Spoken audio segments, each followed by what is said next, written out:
In today's video, I'm going to teach you how to delete a website on Wix. Whether you're looking to tidy up your account or permanently remove an old project, I'm here to guide you through each step. Let's dive in and make sure you know exactly what to do.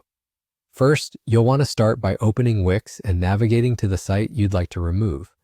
Once you're there, hover over the specific site and you'll notice a button labeled Site Actions. Click on that button and you'll see a drop-down menu appearing in front of you.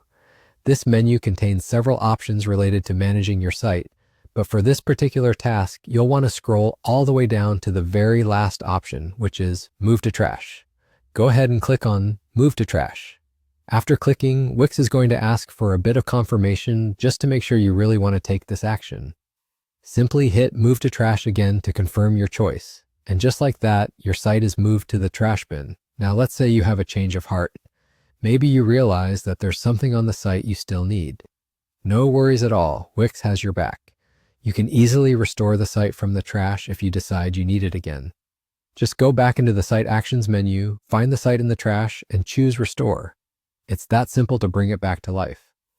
On the other hand, if you're sure that you want the site gone for good, you'll need to take an additional step. Head over to the trash, and this time, you're looking for an option that says Remove Site. Once you click on Remove Site, Wix will give you one last heads up. Are you really sure? If you're confident in your decision, confirm it, and with that, the site will be permanently deleted from your account. Keep in mind, once it's truly gone, recovering the site won't be possible, so be absolutely certain before taking this step. And there you have it. You've successfully deleted a site on Wix. It's a straightforward process, but knowing these steps can save you time and hassle down the road. If this tutorial helped you in any way, please make sure to drop a big thumbs up, and of course, don't forget to subscribe to the channel for more helpful tutorials.